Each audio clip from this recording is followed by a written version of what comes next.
कुछ लोग कह रहे हैं कि गिरिराज बाबू इस पुल को रोक रहे हैं।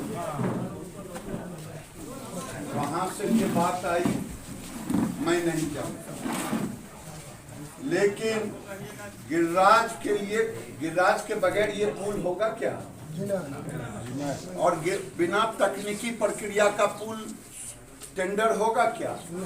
सामू जिस अतिथि सत्कार के लिए जाना जाता है उसका नज़ारा कल भी देखने को मिला था, जब गिरिराज सिंह यहाँ पर चुनावी दौरा करने के लिए आए हुए थे। जी हाँ, ये बेगूसराय का एक क्षेत्र है। बेगूसराय से इस बार बीजेपी कैंडिडेट के रूप में गिरिराज सिंह को घोषित किया गया है, जिनको लेकर के काफी विरोध भी चल रहा था, लेकिन फाइनली इनको टिकट यहाँ से दिया गया था। यहाँ के स्थानीय लोगों को शिकायत तभी तक रहती है जब तक यहाँ पर मंत्री जी नहीं आते हैं, लेकिन मंत्री जी के आते के साथ इनकी सारी शिकायतें दूर हो जाती है और ये फूल माला और चादर लेकर दौड़ पड़ते हैं मंत्री जी के स्वागत में। जैसा कि दिखा, ये किसी पब्लिक मीटिंग के लिए यहाँ पर नहीं आए हुए थे। इनका एक बूथ है जिसको लेकर ये बराबर यहाँ पर आते हैं और कुछ फिक्स लोग हैं जिनसे ये मिलते हैं, तो वही मिलने का कड़ी था। हालांकि उसमें एक दो वीडियो जो सोशल मीडिया पर वायरल है, जिसमें कि सुना कि सामू मटिहानी पुल को लेकर इन्होंने जिक्र किया कि कागजी प्रक्रिया में समय लगता है।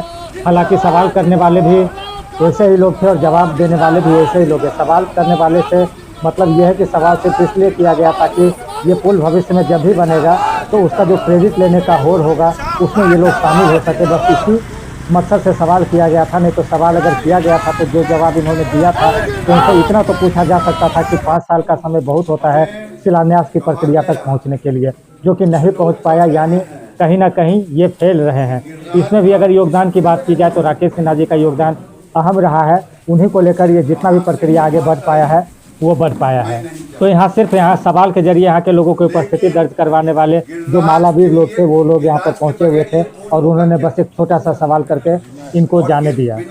इन्होंने क्या कुछ कहा इस वीडियो में आप सुनिए और इनकी बातों को सुनकर आपको क्या लगता है, आप क्या सोचते हैं, क्या पुल समय पर बन पाएगा? पुल बनेगा ये तो गारंटी है, क्योंकि एक बार प्रक्रिया में आ गई है चीज़ तो उसका बनना तो तय है। लेकिन जल्द से जल्द पुल बने, क्योंकि हमने आपने वोट देकर इन्हें चुना है, तो हम और आप इस पुल पर चढ़ पाएँ, इस चीज़ को प्राथमिकता देनी होगी। तो 5 साल में अगर शिलान्यास तक प्रक्रिया नहीं पहुंच पाई है तो बनने की प्रक्रिया कब तक चली जाएगी, ये सवाल करने की ज़रूरत थी। और अगर फिर ये कभी दिख जाए, कभी आ जाए, तो अगर आप कर सकते हैं तो ये सवाल उनसे ज़रूर करेंगे। और कमेंट के माध्यम से आप उन तक अगर कुछ मैसेज पहुँचाना चाहते हैं तो कमेंट जरूर। हमें कहा गया, कुछ लोग कह रहे हैं कि गिरिराज बाबू इस पुल को रोक रहे हैं। वहां से ये बात आई, मैं नहीं जानता, लेकिन गिरिराज के लिए, गिरिराज के बगैर ये पुल होगा क्या? और बिना तकनीकी प्रक्रिया का पुल टेंडर होगा क्या? 28 किलोमीटर का टोटल लेंथ है। 4 किलोमीटर का अभी तक लैंड एक्विजिशन नहीं हुआ। 1-1.5 किलोमीटर लखीसराय तरफ और 3-3.5 किलोमीटर बेगूसराय तरफ। ये जब तीनों होगा, उम्मीद है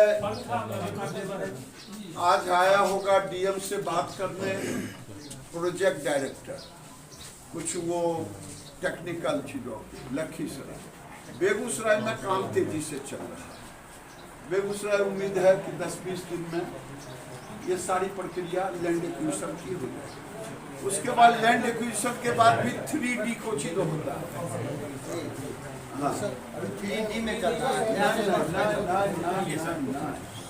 3D में जब लैंड एक्विजिशन होगा तब 3D में जाएगा। अब 3D में जाने के बाद तब इसका लेकर के दिल्ली जाएगा। अब दिल्ली में फिर उसको सैंक्शन, टेक्निक सारा सैंक्शन मिलेगा तब टेंडर। कहाँ से ये बात उठी? कल मुझे एक संघ के बड़े अधिकारी ने मुझे पटना ऐसे ऐसे संभव में पुल 200% हम शुरू से कह रहे हैं कि केवल घोषणा से नहीं होता, उसकी टेक्निकल प्रक्रिया, और टेक्निकल प्रक्रिया पूरे बगैर कौन कराएगा कि कराए उसको टेंडर बिना टेक्निकल प्रक्रिया पूरा हुए? तो मैं यही मुखिया जी और प्रमुख साहब और महंत जी सबसे कि मुझे जब कल उन्होंने कहा कि हम कहे कि चलिए मैं पीडी से आपको बात कराता हूँ, तब तो समझ में आएगा।